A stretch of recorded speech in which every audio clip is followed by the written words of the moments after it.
For all things outdoors, listen to the father of two, the Jesus-loving TV show hosting hairy, true-blood American redneck, Ben Cole.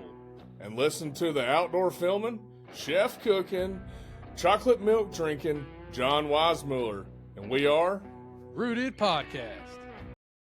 What's up, John? We just talked about beginning turkey hunting. What to do, what you can do, a little bit of tips on the calling from you. So now let's dive into some more basics of hunting for turkeys. Let's talk more about preparing the land for turkeys, how to scout for turkeys, how all this goes in together. And when I say scouting, I mean preseason, during season, and how to keep birds on your property after season. Let's do it. So if we dive into scouting a little bit, and we can do this kind of in order here. Let's go with preseason scouting. You know, what can one do to give themselves a upper hand come time to actually hunt the turkey? I think there's a few things here, Ben, and interject where you feel needed. I definitely think using Onyx or some map like that, finding a couple ridges, right, to go listen on, whether that's private or public, whatever. I definitely think early season, what I like to do is just literally, if I know that I want to go and I can stand in this spot and, you know, listen to 2 or 3 different ridges kind of around me, I like to just slip in there and literally I don't make a sound the first, time or two, and just see if they gobble by themselves. And if they gobble preseason by themselves, and I've heard them maybe a day or two, then I don't call, I don't owl hoot, I don't do anything if they gobble by themselves, because they're already giving up their location. You don't need to let them know that you're in there. So one good thing Or about give scouting them, like yeah. that and what you're talking about, before I forget this point, is, it's a lot like scouting for ducks. You have to be precise and you have to be persistent, always looking, always searching for that hot spot for the X, where those birds want to be. Because a turkey Right. is always going to be somewhere between food, water, and cover, right? Because they have all of those predators coming after them, the coyotes, the bobcats, raccoons eat their nest, all that stuff. Because it's weird, because a turkey roosts in a tree, but its nest is on the ground. Kind of weird. So the odds are ever against the turkey. But when you're talking about scouting, my way of scouting preseason, and now this is private land, so I'm talking in regards to private land. Public land, I'll touch on that too, but the way I scout my farms is I go out and I glass. I'll sit in a shooting house and just watch and listen and see what I see, and then I'll bounce around to different areas, walking. I don't drive the side by side. I don't do any of that. No disturbance, no noise. I listen, I watch and see, and I try different points, throughout my scouting time. Now, do I get to scout every day? No, I don't.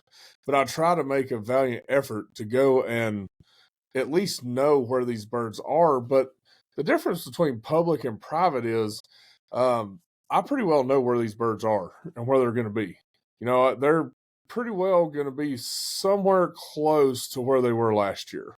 When we've got the private land set up with the chufa and the clover and the different types of food that they need to sustain and grow, like we love to manage the land for deer, grow healthy fawns and healthy does and bucks. Well, we do the exact same thing for turkeys on private land. Now, public land, totally different. You're going to have your hiking shoes on. You're going to have to be ready to drive a lot and listen, glass fields from the road. Like, because there's a lot of times on these public lands, pull-offs. You can just pull off in glass so you're not holding up traffic. I mean, I don't advise just stopping in the road. That's probably not a great idea. But that's the way I like to do it, is I will glass, listen, walk, like you're talking about, hit the ridges, see where I can find different areas of interest and listen. Listening is the biggest thing. But one thing to look for, if they're available, is a power line. I don't know what it is about a power line, but them turkeys love to cross them. They love to fool around in them, and pine thickets too, because of all the Mm-hmm. bugs in the ground. I mean, there's a bunch of bugs in a pine thicket, especially one that has been burnt off. If you can find some timber that has been set on fire and burned the underbrush, Money. pretty well bet there's going to be turkeys in there. So you need to sit on that Yep. and listen and hang out and maybe go back several days if you can, and try to figure out what's going on with those birds, where they're going to roost. Because, if they don't get spooked, they're going to roost pretty close to where they roosted the day before. As long as they don't get bumped out of the area and stuff like that, which happens. I mean, a coyote can come in there and try to kill them all, and then they go the next ridge over.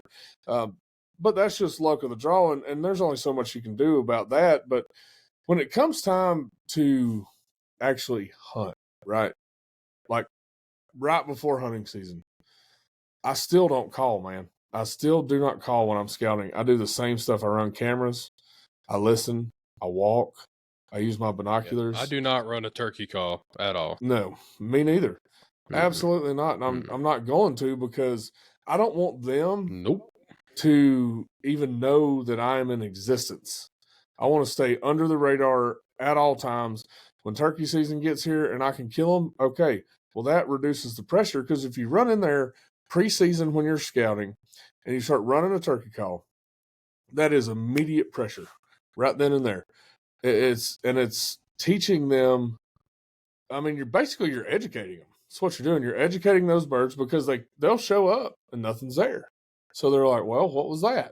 She must have went away. But I still think you're educating those birds. And I mean, I could be wrong, but I just don't like to. I don't like to turkey call unless I'm ready to kill a turkey.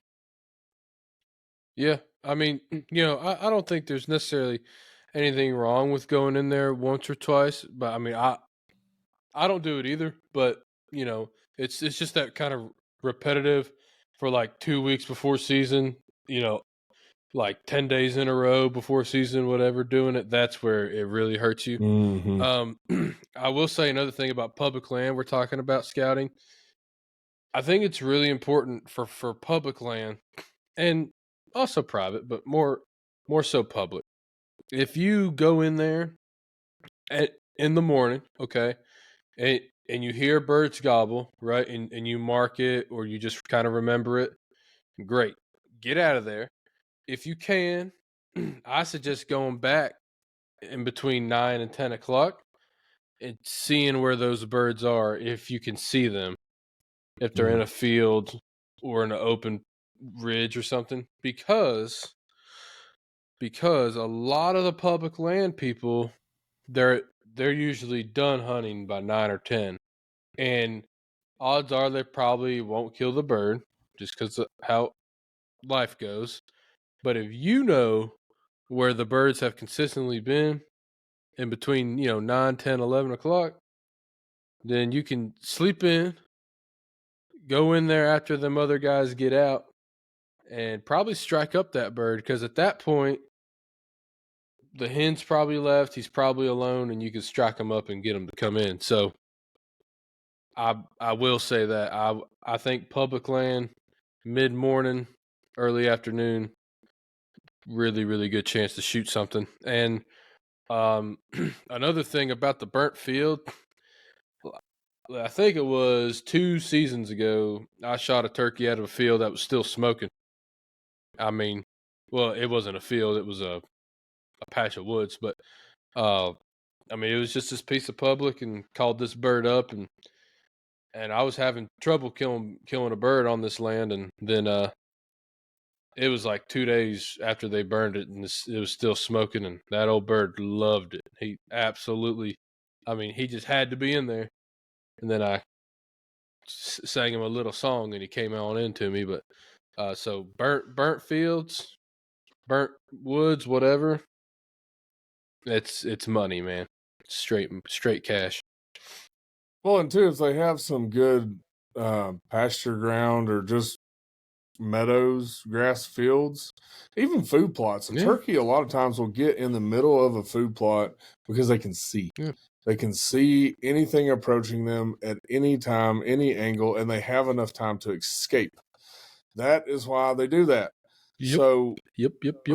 Those are good areas to check as well in your preseason scouting. You could just go walking on hoof, looking at your map and seeing, okay, so on this particular piece of public land, we have this field, this field, this field, this field. I'm going to go to these two today, then maybe check these two another day, and then these two the different day. And you just go and you walk to them, you listen, you learn the area, you learn where these birds like to be, where they're congregated. But you can do a lot of this work with your hands and your eyes on a map. You can, and I'm sure there's state maps that are even interactive that you can look through, and it'll tell you exactly how everything's laid out, the road systems, everything you need to know. But man, the burning of the fields is phenomenal. Any kind of burnt ground, so what burning does is it pops open seed pods. It reveals a lot of things that the birds normally wouldn't see. So like if you have a seed head in some grass, right, it puts all that seed on the ground. So that's just natural food for them. And it makes it easier for them so they don't have to pick as hard. And it's really good for the soil too, because what you're basically doing is putting potash back into the soil and reducing your fertilizer cost. And it puts a lot more organic matter back into the soil. That's why at the ranch we don't like to harvest the corn, because we like the stalks to be mowed and all that debris put back into the soil. And that helps everything, man. When your soil's right and you keep a balance on your trapping, your nest predators, your turkey's going to be right. Everything's going to be balanced. And I know you may say, well, that doesn't apply to scouting, but it does. It absolutely does. It's all part of the bigger picture. It all works together. Because in these big ag fields, those birds will be in there too. Guarantee you they'll be in them big ag fields. I already know for a fact that that's where I'm going in the next couple weeks, is to start looking on these big ag fields and see what's cruising through there, what's hanging out around them. And I don't think they've started gobbling yet, but I've been getting some pictures of these birds in full strut, and it is firing me up.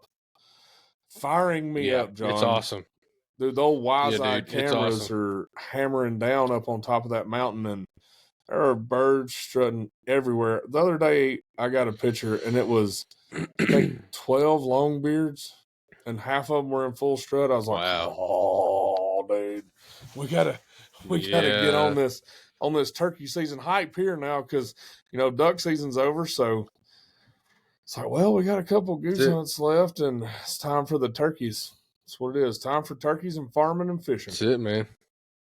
Yes, sir. That's it, man. I love it. So I'll also tell you this: for those of you who have the ability to do this, if you can, have the land and have the ability to plant, if you plant anything for turkeys, I'm telling y'all right now, chufa, CHUFA, chufa.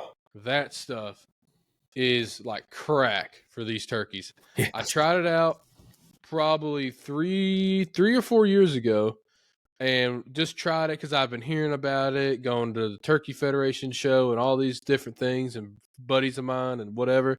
And I'm like, whatever, I'll try it. And I planted just a little bit of it, kind of like to the side, and they tore it up, man. Gosh dang, we had turkeys in there all the time. And then I was like, okay, this is awesome. And then I planted more of it last year, and just absolutely put it on them. I got, my father-in-law, poor little Richie, on his first birds, my brother on his first longbeard. I shot one out of there. It's just awesome. Listen, it's a totally different style of hunting. You're hunting them over food. we were just fortunate enough they still just gobbled right in front of us and strutted and did their whole thing. It was awesome. But anyway, if you could plant chufa or try to talk to your local game warden and see if he can plant it in some public, because I mean it just looks like grass, so maybe no one would really know except for you. But anyway, man, chufa's just killer. Yeah, chufa is one heck of a crop for Yeah, and turkeys. clover works too. Clover's fine too, but chufa's like crack, dude. I mean, they Oh, it just is. love it. I don't know what it is. I think it's because it's so chufa is actually like Crazy. a sedge, like a nut sedge. It puts on a seed in the root ball underneath the soil. So when Yeah, that dies off over the winter, you know, correct. they have something to scratch. They Yep. scratch because that's what those birds do is they're scratching all the time Mm-hmm. and getting all the grain Yep. that way. So if you ever watch a turkey, they'll scratch, walk back, look, walk up, scratch again, walk back. Look, it's pretty cool to sit there and watch them do that stuff. But you just said something that I really wanted to talk about is poor little Richie. Tell us the Yeah. story of his first turkey hunt because there's a lot more to that story than what you're probably going to tell, but I'm going to make you tell it anyway. So I just want to hear how I that. will tell the whole shebang. I All got right, you. good. I'll Tell tell me it. the whole shebang, but I want to hear how it unfolded. What all happened that day Yeah. because I know that there's some little tricks and segues in there that you weren't expecting with the turkeys. Yeah. So, so I'm taking poor little Richie on his first turkey hunt. And side note, I can't wait for him to come here and tell his point of view. We really got to do that. Oh Anyway, yes. so we are sitting in the blind, and I got the food plot out there, and I told Richie, I said, okay, I kind of explained what turkey hunting was and how it was going to go, and they gobble, and there's calling, and they probably with hens and yada yada yada. So it's opening day, and I've had pictures, and I've hunted this spot a bunch, and I've killed birds here, and I'm like, okay, Richie, they're either gonna come basically like 1 o'clock or like 3 o'clock. That's where they're gonna come from. I said they may come from 9 o'clock, but I've seen them do that like once or twice. Like, I highly doubt they're gonna come from over there. And so Richie's like, well, then that means they're gonna come from the left because every time something like that happens, I'm weird. It's gonna happen. I'm like, man, listen, I'm gonna get you set up to shoot to the right. He's like, okay, man. Hey, you're the turkey guy. Whatever. So we're sitting there. This bird's gobbling, and he's just gobbling, hammering, hammering, hammering. And I'm not calling because I know he's coming to this field. And I'm like, I ain't screwing this up. Well, we're sitting there, don't hear nothing for about 15, 20 minutes. And I look up, and sure enough, dude, there's a big old freaking gobbler and like 6 or 7 hens to the left of us. I'm like, you've got to be kidding me. And he just looks at me like, told you. I knew they were going to come from the left. I'm like, oh my gosh. I'm like, okay, well, not a problem. We just got to let them walk over.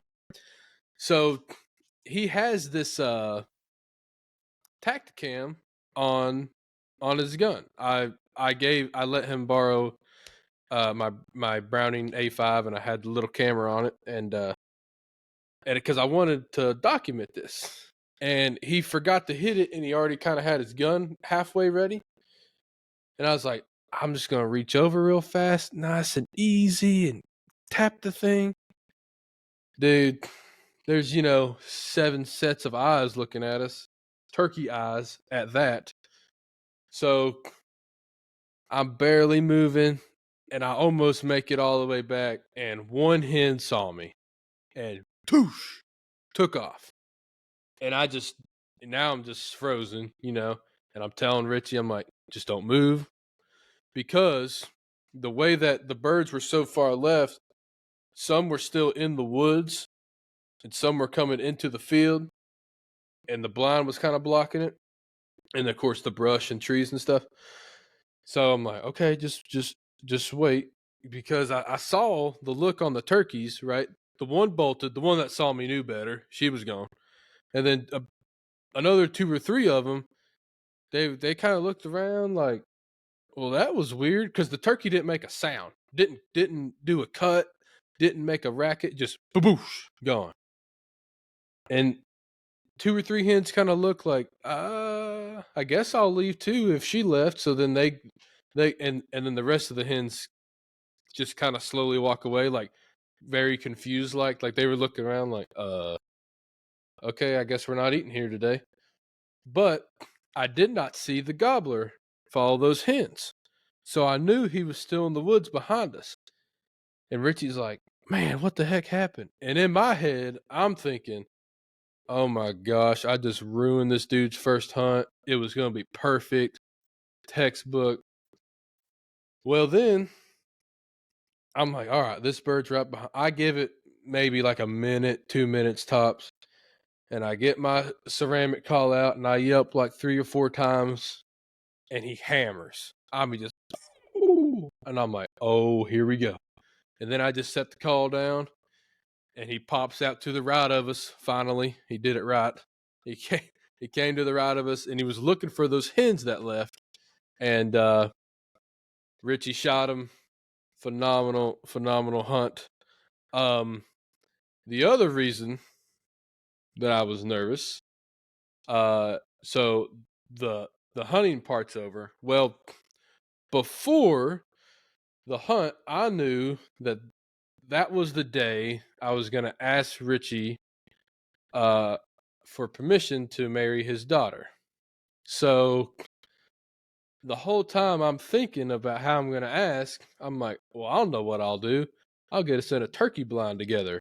That's a great idea, because if he shoots a turkey, he'll be real happy, and then he's got to say yes.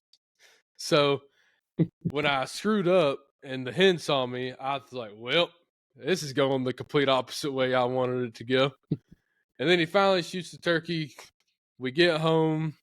I teach him how to breast out the bird and, get all the stuff off and all that jazz. And then, we're taking pictures and we're retelling the story to his wife, right? And just having a great time. And then while they're both in the kitchen at their house, we were kind of reminiscing. And then I, eventually asked, and I actually asked them both.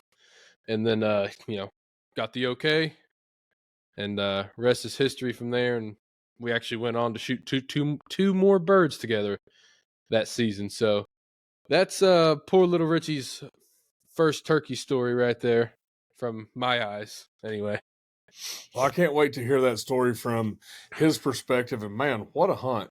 That's the crazy thing is those birds Awesome. can see so well.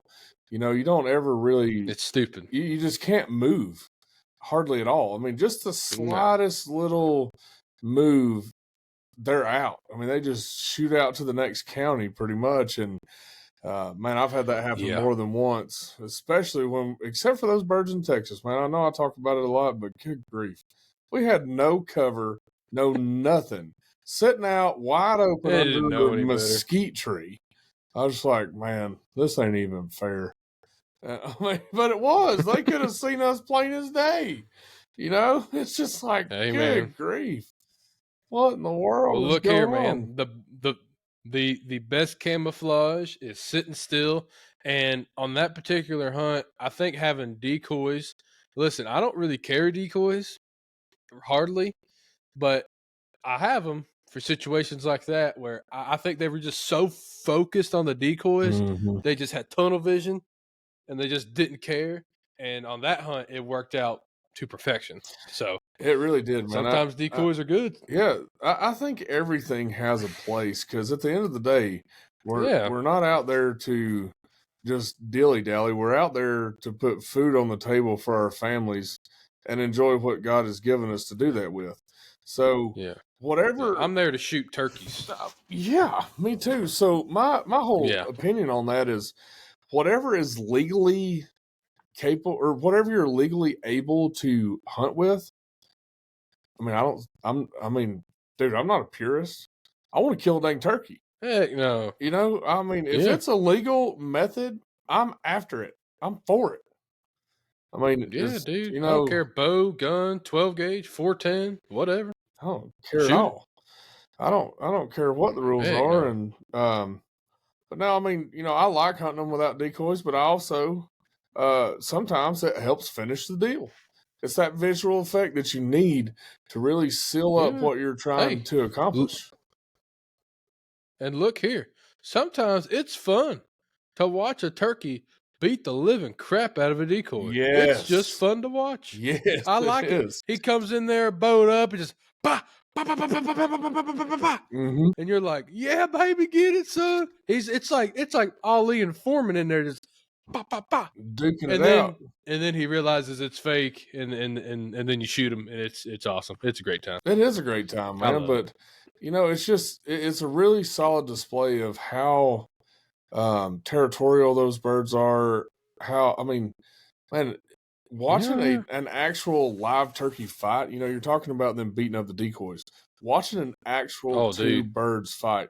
So last year or year it's before rough. last, I watched two birds fight, and I thought they are going to fight to the death. Like one of them is Oh going yeah, to they die. bite each other. One of them's going to Yeah. die, man. They were grabbing each other's snoods, pulling them, pecking the fire at each other, spurring each other. This went on forever. I say forever. It probably went on for 15 minutes or so. And then the one bird just gave up, dude. He just laid down and just like, I am done. No, I can't move. I'm wore Well, out. I'm whipped. And the that's other nature. one was still on top of him, beating the crap out of him. I was like, huh, ain't that something? So Bird couldn't even cut him a break. He Yeah, laid down in submission, and then that one old turkey's still nature, dragging him man. by the snood. Just to see They that, do not care, no, bro. they don't care. And to see that, and to see them, beating up the decoys the way they do, it's just super cool to watch that kind of It's stuff. awesome. And I think, Heck yeah, like dude. I said, I think whatever you can do legally to increase your odds, I'm all about increasing my odds. Yeah, yeah, Dan. Well, whatever works, and you just need to have it just in case. Yeah. Like it's just there. Like most things in your turkey vest, you may only use one call that day, or you may use 10, but you gotta have it in the vest. Mm-hmm. Speaking of turkey vest, let's dive into what we think is essential to have packed in that turkey vest. Mm. Well, listen. First things first. I don't care what you're doing. You need a snack, and Little Yes, Debbie provides a lot of them. zebra Whether it's cakes, Star Crunches, zebra cakes, honey buns. whatever, you gotta have a snack. Yeah, Yeah, hey man, listen, yeah, you gotta have a snack. Listen, if you're gonna go for a walk, you gotta have energy. So you need a bottle of your favorite drink, preferably water if you're gonna be walking a lot. But hey man, it's a free country. If you want to put a Mountain Dew in there, put a Mountain Dew in there, and then get you a zebra cake, a Star Crunch, a pack of donuts, whatever, and rock on. That's the first thing: food and water, or yes, drink, whatever you want. yeah, Yeah, yeah. that's numero uno. You gotta have the food, and you gotta have hydration. Another thing that I like to keep in my turkey vest is an assortment of shells. So I keep several different kinds in there. I Really? keep yes, I do. I keep longbeard XRs in there, and then or whatever they are. Is that correct? Longbeard XRs. Is Yeah, that yeah, right? yeah. Okay, yeah, I Yeah, got those, and Winchesters. then Yep. I've got some Apex tungsten in there, and then I have one box of 20 gauge in there, or I may have just 3 shells in there of 20 gauge in case I forget. In case I forget and I'm out with my 20 and I'm thinking, shoot, I left my ammo at the house. I always like to keep at least 3 shells in my bag at all times. And if I use one, I replenish that one. So that way, if I ever do get in a situation where I'm just grab a gun and go, I'm not thinking, well, crap, I am up a creek without a paddle. That's interesting. Yeah, I've never really heard of that because I mean, and there's nothing wrong with that. I mean I mean it's logical. I've always just so I know that my gun shoots longbeard XRs well. I have a choke that is supposedly designed for longbeard XRs. Whatever. Uh, I'm not saying they're the best shell. I've killed a lot of birds with them, and I'm kind of stubborn like that, and I just don't really. And one, shells are expensive, man. So it's Yeah. like, you know, if I just know this works, like I'm sure there's a ton of TSS companies out there that are, you know, way better or shoot farther, whatever. I just like longbeard XR, and I know they work, and I just use those. So I just keep those in my thing, but I will you know, if I do take out the 410 or the 20, I will always throw, you know, 3 or 4 in my vest along with the other 12. So, but for for the most part, I hunt with a 12 gauge Brown and A5, and then I have my shells. So you definitely got to have extra shells because hopefully it only takes one shot. But hey, I'd rather have them and not need them. You know what I'm saying? Absolutely. And another thing I like to keep in my bag or vest, which brings me to a good point. Look what just came in the mail.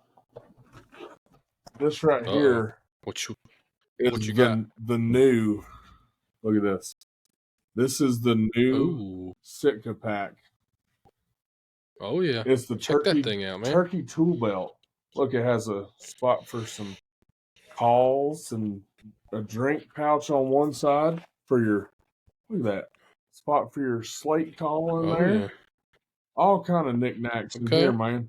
It's got the fold out pad there to sit on. You know, Check I like that to then. be comfy, but one thing I like to keep in my bags at all time for turkey hunting, whether it be a vest or that tool belt, I love to keep more than one striker. And you probably understand when I say that because different types of wood with different densities provide different sounds. And I love Yep. to mix it up sometimes. And like we were talking about on the previous episode, if they're not hitting the one sound, I change striker, chirp, chirp, chirp, and it may be just enough of a difference to send that bird into gobbling again. Or I have another call that I like to use, and I want to make sure that I'm not always using the same striker per call. I like to figure out what striker works best with what call. And I like to do that so I don't have to worry about, well, I only have one striker and it don't work on this call, this call, this call as well as it does this one, but this one's not working today. You know, I want to be able to have a multitude of sounds in my arsenal ready to rip at Mm-hmm. all times. Yeah. I always keep two different strikers. I've got one that's wood. I forget the type of wood right this second. Maybe mahogany or something. Um, and then it's actually dipped in this acrylic to keep it waterproof and or to make sure that it plays wet. So I have that, and then I keep a aluminum striker on me as Really? well.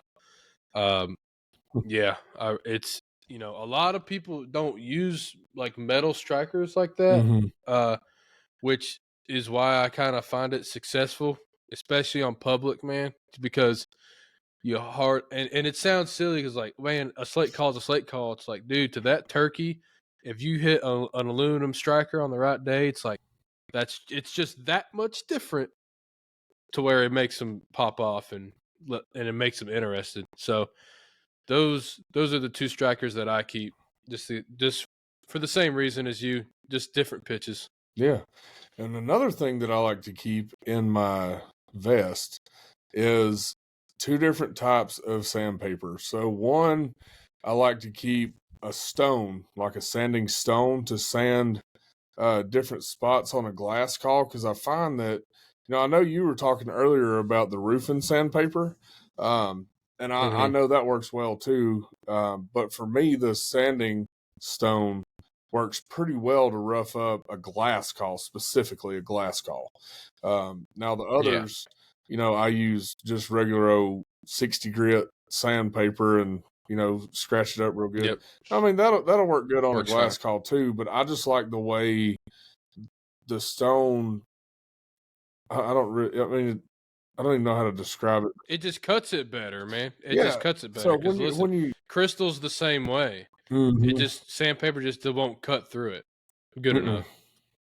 So when you use that Anyway, stone, it makes your calling smoother. And when I say smoother, I'm not saying competition. I'm saying easier to do for me is having mm-hmm. that on the glass call, because a glass call can be tricky if you're not sanded well and not have the spot prepared well, because when you start wearing through that, it gets real tricky real quick. It'll start making weird noises and screeches and stuff like, well, mine will anyway. Maybe it's just me, John. Maybe I'm the one that's making all those weird noises. But anyway, nonetheless, that's what I like to keep is a stone and then some 60 grit sandpaper in my bag. And then I like to keep an assortment of mouth calls, which we talked about all that on the last episode, but I do like to keep at No, least still. 3 different kinds or styles, I would say, of mouth calls in Yeah. in my Yep. vest at all time.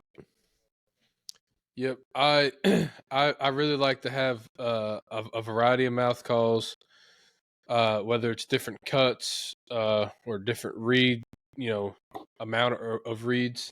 I obviously I like to have my 2 pot calls. I like to have my 2 strikers. I like to have my different mouth calls. I need a box call in there, and then all of my locators as well are usually in a pocket, and then obviously all the stuff to kind of keep maintenance. Another thing that is usually not in everybody's vest that needs to be, if there's any kind of, obviously you got the traditional, right? The calls, the food, the snacks, the water, whatever. You need to just spend the money on it. Just get a good set of rain gear, a jacket Mm, and pant that fits over all your stuff. So you may want to go the next size up. That's what I mhm, did.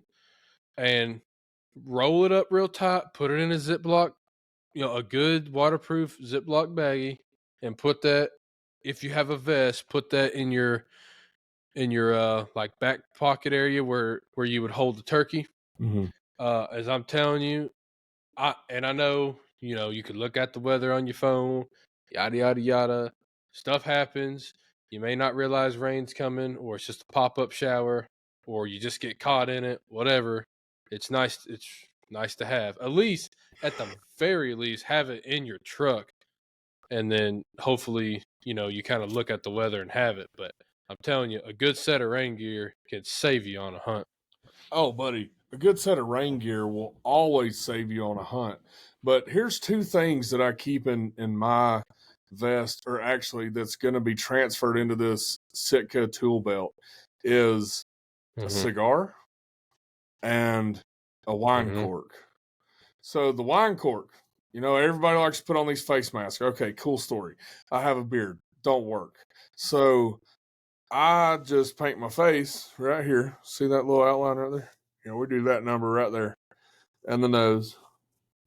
We do all that with the wine cork. So all we do is we take and burn one end and then just scratch it all over our face. And what that does is it breaks up my pie face in the trees. So I can now blend in better because, man, I'm telling you, I don't know what it is, but a mask on my mustache just don't work. Can't stand it. Drives me insane. I mean, literally, insanity is approaching when I put on a face mask. I hate it, man. Hate it. So, and the cigar is It's funny. for after the harvest. You get to smoke a stogie with your bros, have a good time doing it. And at the end of the day, man, Heck yeah. that's what it's all about. Is being out there with your guys and your boys, or you ladies at turkey hunt. I'm not excluding y'all either. You girls, or whatever it is, whatever your terminology is. Let's just say that. Yeah. Your Whatever, buddies. yeah, your buddies. There you go, your buddies. So whatever that looks like for you, I mean, that's what it's all about. And I just so happen to like Yeah. cigars. Yeah, and there's that. Yeah, there's that, and a good warm fire. Looking forward to that, man. In the early turkey season, Dude. when it's still kind of cool out, a good fire down there at the Sinking Creek Ranch. That's nice. Hey, and look here. If y'all are in a state that you can only kill, your one bird a day or whatever, like us in Tennessee, Mm-hmm. you you need to keep just a little old tackle box and a fishing pole. Go in the morning, shoot your turkey, smoke your cigar, have fun, eat your crumbled up zebra cake, Yes. and then go catch you a bass, man. Yeah, I did good. that last year, Yeah. dude. So get this, man. I take my brother out hunting in the morning. Mm-hmm. He shoots his only longbeard, his biggest turkey, right? And I say his biggest turkey, and I just said his only longbeard. You may be confused. He shot a bearded hen for his first turkey. He's never shot a longbeard. Anyway, so he shoots this big old bird, and then we go back home, and his daughter is there, and she wants to go fishing. So okay, we'll go fishing. Mm-hmm. And so my brother on the same day, he shot that bird, and then probably like 3 or 4 hours later, he caught a 3-pound bass. Like, it's just an awesome time, man. Shot this bird, got a bass, just hanging out with family and friends, and I mean, what a time, dude. Yes. What a time. And, you even may want to consider one other thing to throw in that bag or your turkey vest is Yeah, a thermocell. A thermocell yeah. will save you from the bugs, mosquitoes more Oh specifically. yeah. If there's one thing I can't handle, John, is mosquitoes in my ear. Cannot handle it. I have enough ringing as it is from the gunshots over the years with no ear protection. So the last thing that I want is a Ear mosquito protection. in my ear hole. Yes, ear protection. That's another one, Listen, guys. Don't be like me. I have. Yeah, no. Listen, I've got 2 sets of ear protection in my vest, and Mm-hmm. then I've also got a set that goes over, which is what I like to wear. Uh, it, and because and listen, I'm sure there's better companies. There's something like a uh, what are the earpieces that are molded and you can hear it all, and then it shuts off Oh over a yeah. certain decibel. Mm-hmm. Whatever. Anyway, I'm blanking on a company name, but Odor prep. those are out there. Yep, them and someone else. Anyway, there's like 2 or 3 of them companies, but Yeah. Odapro's one of them. And then man, Walker, just a relatively cheap set of walkers that they just amplify everything, so it's not as nice as those Odapros or whatever. But anyway, if you get something like that, but then even just a cheap little set, I literally have little things to fit in just a little circle. It doesn't take up space at all, and it saves your ears, man. You got to have ear protection, Yeah. otherwise you're gonna be deaf. I Yes. mean, you got to have it. Yeah. So yeah, maybe that's a sponsor we look into for this podcast so I can still hear to do this in a Hey, couple of man. years. Yeah. Yeah. Please. Hashtag save Ben's hearing. Someone help.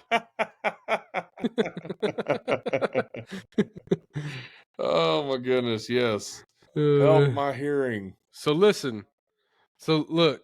This is something I want to point out. You showed us that vest. Yeah. Listen, I haven't seen it. I'm excited to see it in person Yeah. at the turkey show Mhm. because I'll say this, man. I'm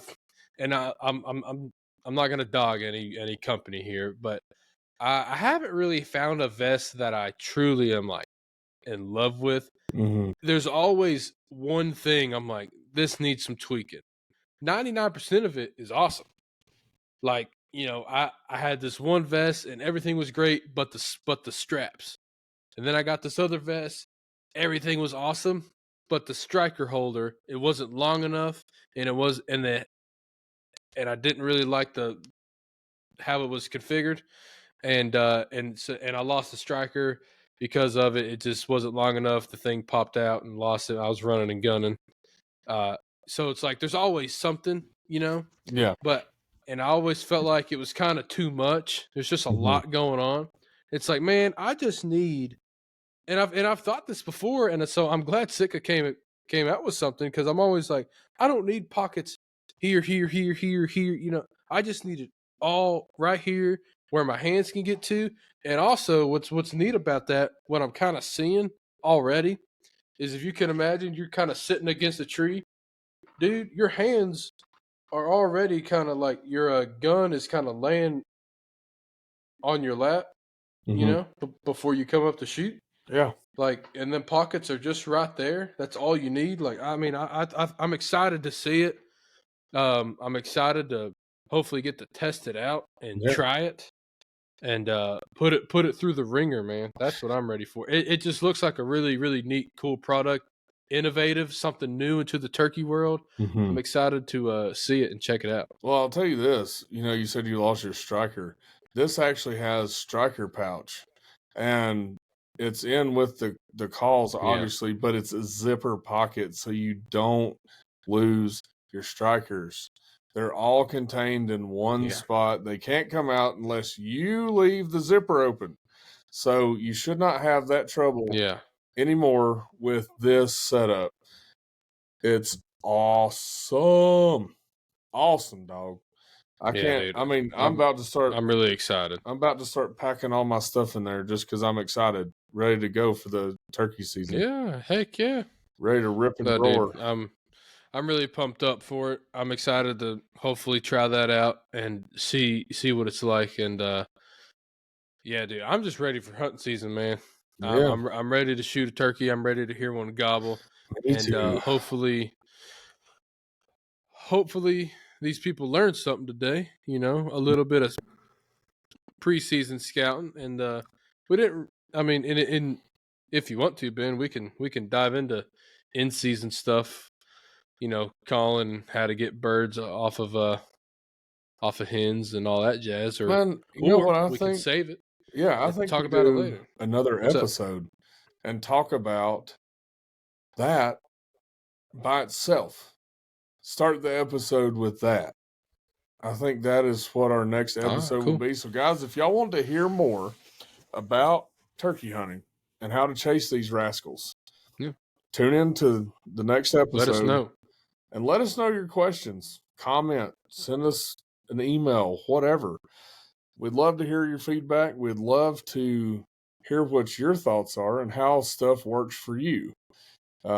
It works different for everybody. Everybody's got tricks of the trade, and man, you can learn so much from listening to Mm-hmm. somebody tell their story and their view of things and the way that it has worked for them over the past few years, because everywhere you go is not the same. So with that, guys, we're going to wrap up this episode. Thank you so much for listening. Don't forget, go to rootedtelevision.com to shop all things Rooted Podcast and Rooted Television. You can get all our episodes there. You can get everything you need, even swag. And we just released 2 new items in the store. Go check it out. Uh-oh. Order yours today. And guys, Rednecks out. See y'all. For all things Rooted Podcast and Rooted Television, and I mean hats, shirts, hoodies, and other merch, check out our friends at CH Lone Star Pro and the link that is in our description.